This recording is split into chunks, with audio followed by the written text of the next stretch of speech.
The crystalline spires of the Interstellar Academy pierced the violet sky of Centauri Prime, their surfaces refracting the light of 3 suns into prismatic displays that danced across the campus grounds.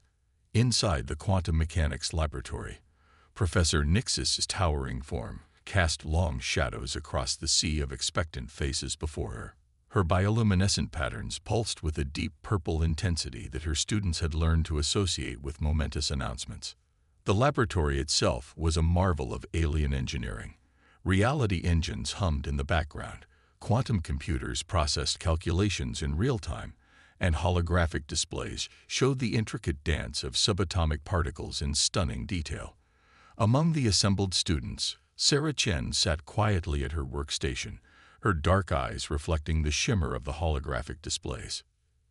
"Your final project," Professor Nixis announced, her translator converting her harmonic tones into standard galactic, "will push the boundaries of our understanding of quantum probability cascades." Her upper appendages gestured gracefully, causing the main holographic display to explode into a complex network of interconnected probability streams. "You will have one standard solar cycle to model and predict the behavior of quantum particles across parallel probability streams." A collective murmur of concern rippled through the classroom. Even the Mendling students from the Vega system, with their natural ability to process multiple probability streams simultaneously, looked worried. The project was notorious. No student had ever completed it within the given time frame. Sarah studied the flowing data streams with peculiar interest. While her classmates saw an impossible task, she saw something familiar, patterns that reminded her of something from Earth's distant past. Her fingers tapped thoughtfully against her workstation's surface as an idea began to form. "The traditional approach," Professor Nixis continued, "requires the use of our quantum probability engines and at least 3 months of baseline data collection." She paused, her bioluminescence shifting to a slightly amused frequency. "Though I welcome any alternative methods, provided they produce verifiable results." The Arcturian professor's gaze lingered briefly on Sarah, the only human in the advanced theoretical physics program. Humans were still relatively new to the galactic academic community, and their methods were often considered primitive by the standards of species that had been studying quantum mechanics for millennia. As the class dispersed, Sarah remained seated, pulling up historical data from Earth's scientific archives on her neural interface. Her classmates cast curious glances her way. They had grown used to her unusual study habits, though none could understand how someone from a species that had achieved faster-than-light travel barely a century ago could keep up with their advanced curriculum. Crix, a crystalline entity from the Rigel system, approached her workstation. "The probability cascades are beyond even our most advanced computational models, Sarah. Perhaps we could collaborate. Your unique perspective, combined with my quantum crystalline processing capabilities." Sarah smiled but shook her head. "Thanks, Crix, but I think I need to try something different for this one." Her eyes were fixed on an ancient Earth gaming engine she had just pulled up in her display. A primitive entertainment simulation. Crix's crystalline form shifted in confusion. "I fail to see the relevance." "Sometimes the oldest tools can solve the newest problems," Sarah replied cryptically, already beginning to modify the ancient code.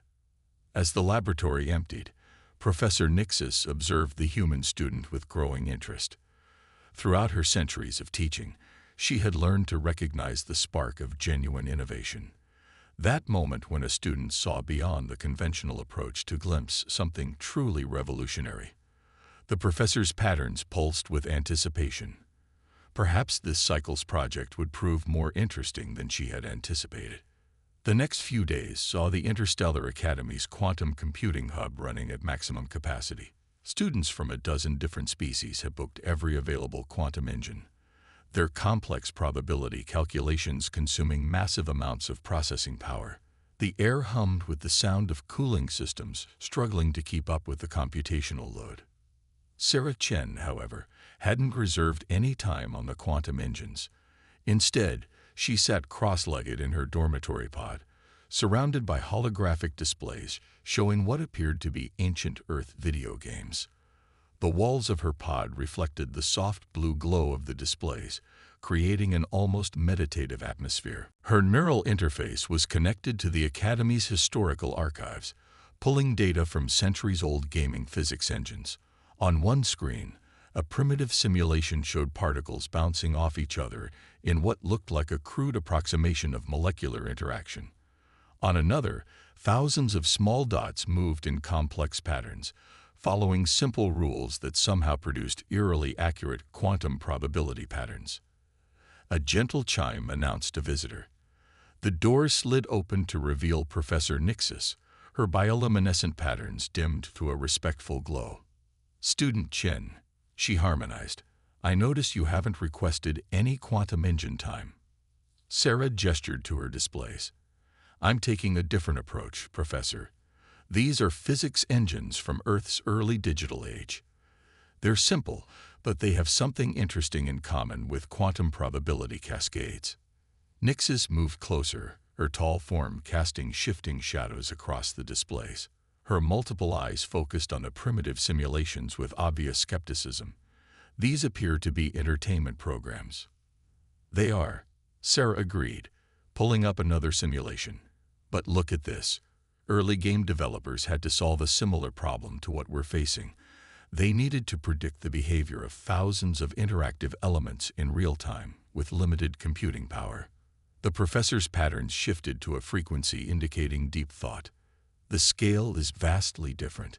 Quantum probability cascades involve billions of interactions across multiple probability streams." Sarah smiled, bringing up a new display. "True, but what if we could distribute the processing? Earth has a long history of crowd-sourced computing projects. We once mapped protein folding patterns by turning it into a game that millions of people played simultaneously." Nixis's patterns flickered with surprise. "You intend to transform quantum probability mapping into entertainment?" "Not exactly," Sarah replied, her fingers dancing across the holographic interface. "I'm adapting these old physics engines to process quantum data. They're not as precise as quantum engines, but they're incredibly efficient at approximating results. And the best part," she pulled up a network diagram, "we can run millions of them in parallel on standard computing crystals. No quantum engines required." The professor moved closer, her skepticism giving way to curiosity as she studied Sarah's work. The human had taken algorithms designed for simple entertainment and repurposed them into something entirely new. The mathematics were unorthodox, even crude by galactic standards, but there was an elegant efficiency to the approach. "Most interesting," Nixis harmonized, her patterns now pulsing with academic excitement. "Though I must point out that approximations may not meet the project's accuracy requirements." Sarah nodded, pulling up one final display. "That's why I'm combining multiple approaches. Each physics engine handles a different aspect of the probability cascade. When we merge the results," she activated the simulation, and the holographic space filled with intricate patterns that perfectly matched known quantum behavior models. Nixis stood in silence for several moments, her patterns shifting through frequencies of surprise, confusion, and finally, understanding. "You are not attempting to calculate exact positions and probabilities," she realized. "You are using simplified models to predict patterns of behavior. Sometimes you don't need to know exactly where every quantum particle will be," Sarah explained. "You just need to know where they're likely to end up. Games figured that out centuries ago. They created the illusion of perfect physics by predicting the most probable outcomes." As Professor Nixis left Sarah's dormitory pod that evening, her patterns pulsed with an emotion she hadn't experienced in many cycles, the joy of seeing something familiar from an entirely new perspective. The human student hadn't just found a different way to solve the problem. She had challenged the very way they approached quantum probability mapping. In the quantum computing hub, students continued to queue for engine time, their complex calculations grinding away at the problem particle by particle. Meanwhile, in her quiet pod, Sarah Chen was rewriting the rules of the game entirely. 2 weeks into the project, the Academy's quantum computing hub had become a scene of barely contained chaos. Holographic displays showed cascading errors, and the air was thick with the multilingual muttering of frustrated students. Even the normally stoic Velen collective minds were showing signs of stress, their synchronized movements becoming increasingly erratic. Crix's crystalline form had developed subtle stress fractures from continuous quantum crystalline processing. The probability streams are too chaotic, they announced to their study group. Every time we establish a baseline, the quantum fluctuations shift beyond our predictive models. A Mendelink student from Vega, their neural pathways visibly glowing with computational strain, projected their findings into the shared space. We've processed over 1,000 probability streams, and the patterns remain inconsistent. Perhaps Professor Nixis has assigned us an impossible task. Meanwhile, in a repurposed maintenance bay far from the hub, Sarah Chen had transformed the space into what she called her gaming room. The walls were lined with standard computing crystals, each running thousands of modified Earth physics engines in parallel. Holographic displays showed what appeared to be simplified versions of quantum interactions, rendered in bright, almost playful colors. "You're treating quantum particles like game characters," observed Professor Nixis, who had come to check on Sarah's progress. The professor's patterns shifted between frequencies of confusion and intrigue as she watched the simulations. Sarah nodded, manipulating the holographic interface with practiced ease. In a way, yes. Early game developers faced similar challenges. They needed to create worlds that felt real without calculating every possible interaction. They developed something called emergent behavior, complex patterns arising from simple rules. She pulled up a new display showing a classic Earth game where virtual birds flock together. "Look at this. Each bird follows just 3 rules. Maintain distance from neighbors, match their velocity, and move toward the center of the group. From these simple rules, you get complex, natural-looking behavior that matches real flocking patterns." Nix's patterns pulsed with sudden understanding, and you believe quantum particles follow similar principles. "Not exactly the same ones," Sarah clarified, "but similar concepts apply. Instead of calculating every possible quantum state, we can define basic rules that particles tend to follow. The physics engines simulate millions of particles following these rules, and the patterns emerge naturally." She gestured at another display where her modified engines were processing actual quantum data. The patterns matched known quantum behavior with surprising accuracy. "We're getting a 99.7% correlation with historical observations, using less than 1% of the computing power of a quantum engine." Professor Nixis moved closer to the displays, her multiple eyes focusing on the data streams. "This is unprecedented. You've transformed a fundamental physics problem into a game of pattern recognition." "Humans have always been good at finding patterns," Sarah said, making a small adjustment to one of her algorithms. "We had to be.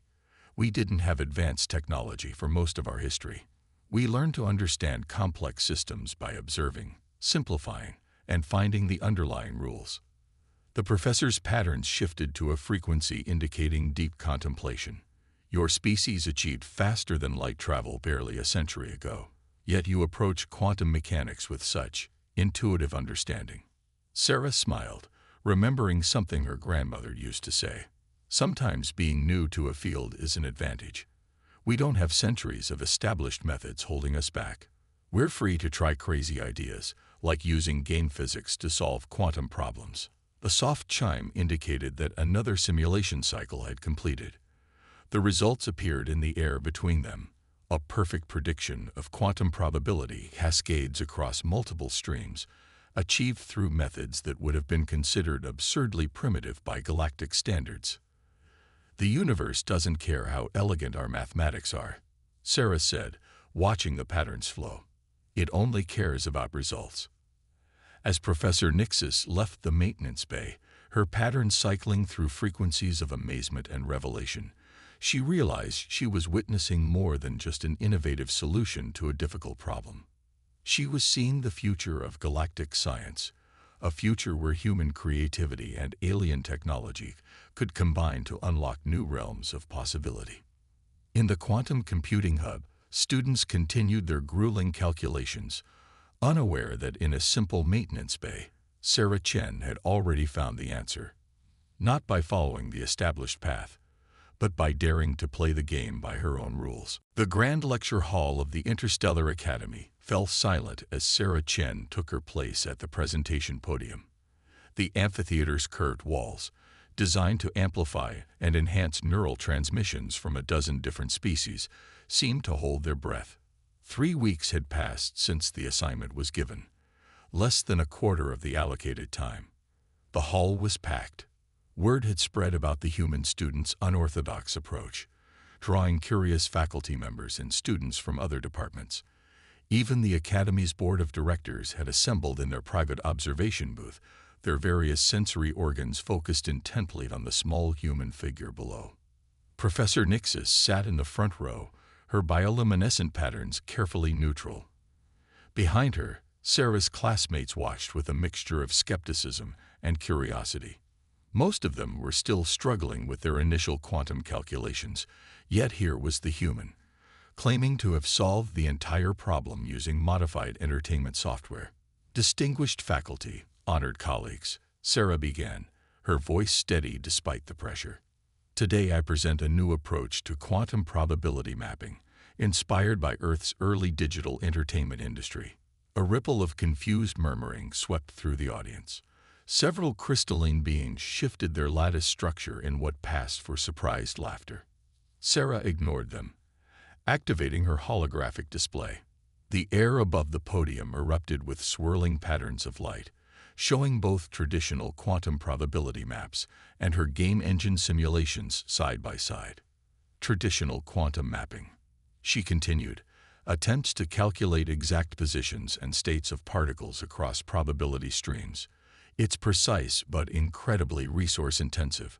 Early human game developers faced similar challenges when simulating physical interactions in virtual worlds. She manipulated the display, showing a series of increasingly complex physics simulations.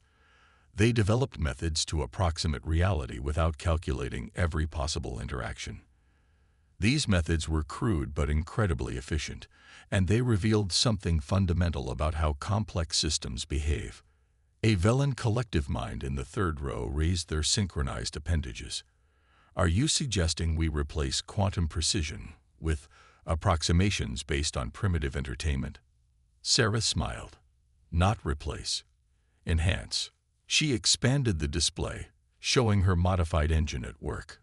By combining multiple simplified models, each handling different aspects of quantum behavior, we can predict probability cascades with 99.7% accuracy using standard computing crystals. The hall erupted in debate. Faculty members argued in multiple languages, their universal translators struggling to keep up. Sarah waited patiently, then activated her final demonstration.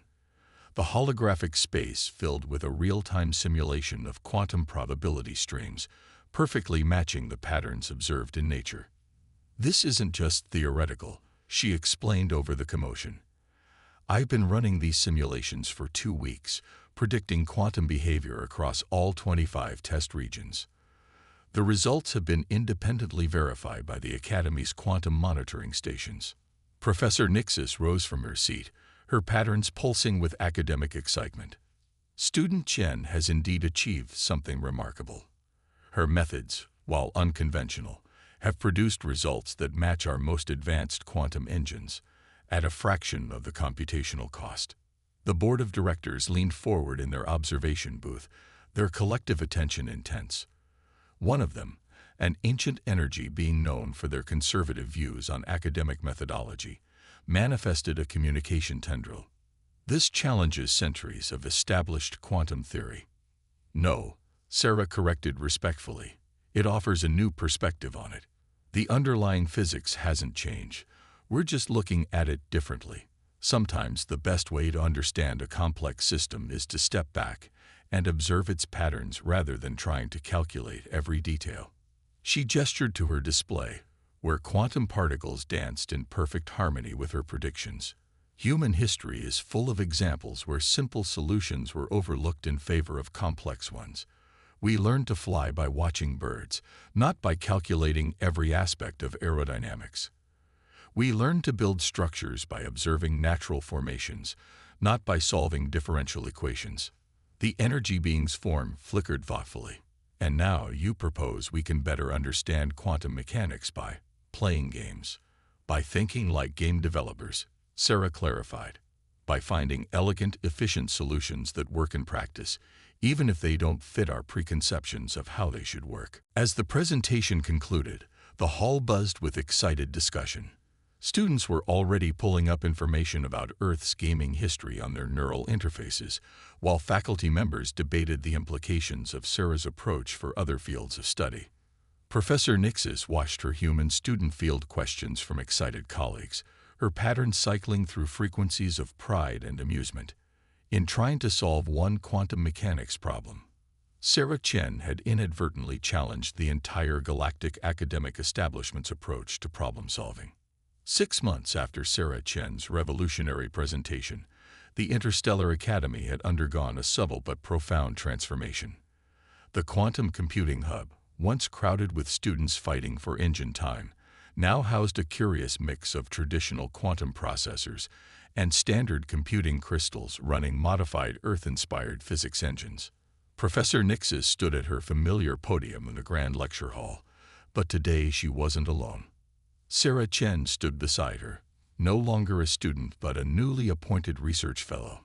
The hall was filled to capacity with beings from across the galaxy, many attending virtually through quantum entanglement channels. The integration of human gaming principles into quantum mechanics, Nixis announced, her patterns glowing with academic satisfaction, has opened new avenues of research across multiple disciplines. What began as an unorthodox solution to a class assignment has evolved into something far more significant. The holographic display showed a cascade of research papers and project data. Teams across the galaxy had adopted and adapted Sarah's methods, applying game-inspired algorithms to everything from stellar formation models to dark matter mapping. The approach had proven particularly valuable in frontier research, where traditional quantum computing resources were scarce. But perhaps the most valuable lesson, Sarah added, addressing the assembled academics, isn't about quantum mechanics at all. It's about the importance of maintaining different perspectives in scientific research. She brought up a new display showing the history of human problem solving. From ancient hunting techniques to modern space exploration, every species in the galaxy has its own unique journey to the stars. The challenges we faced, the solutions we developed, they're all part of our scientific heritage. When we combine these different approaches, we can achieve things that none of us could manage alone. Crix, now a research partner in Sarah's lab, demonstrated by activating a hybrid system that combined their quantum crystalline processing with modified game physics engines. The resulting simulation showed quantum behaviors at scales that would have been impossible to model just months ago. The human approach to problem solving. Professor Nixis harmonize, her patterns shifting to teaching frequencies, often appears chaotic and imprecise to more established species. They try things that we would dismiss as impossible or impractical. But this very tendency to experiment, to play with ideas, has proven to be one of their greatest strengths. In the audience, the board of directors nodded in collective agreement. The success of Sarah's methods had led to a broader revaluation of academic standards. The Academy was now actively encouraging students to explore unconventional approaches, recognizing that innovation often came from unexpected directions. There's an old Earth saying, Sarah shared, smiling at the memory of her initial project. Sometimes you have to break the rules to break new ground. But what we've learned is that we weren't really breaking rules at all. We were just finding new ways to understand them. The presentation concluded with a demonstration of the next generation of quantum modeling software, a seamless blend of alien precision and human creativity.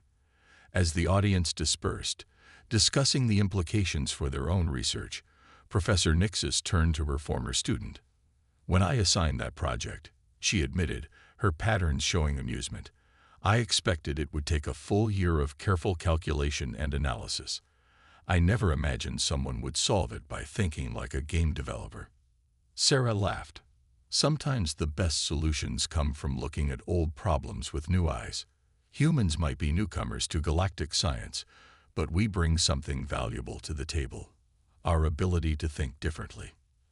As they left the hall, they passed a group of first-year students, a mix of species including several humans, gathered around a holographic display. They were excitedly discussing ways to apply gaming principles to their own research projects, their different perspectives combining to create something entirely new. The quantum mechanics project that had seemed impossible just 6 months ago had become more than just a solved problem. It had become a symbol of what was possible when different species brought their unique perspectives together, when ancient wisdom and new ideas combined to push the boundaries of what was possible. In the end, Sarah Chen hadn't just found a new way to model quantum behavior.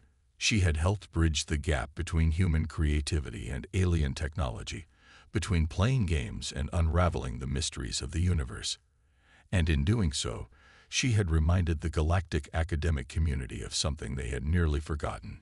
Sometimes the best way to advance science was to approach it with a sense of wonder, curiosity, and just a little bit of playfulness.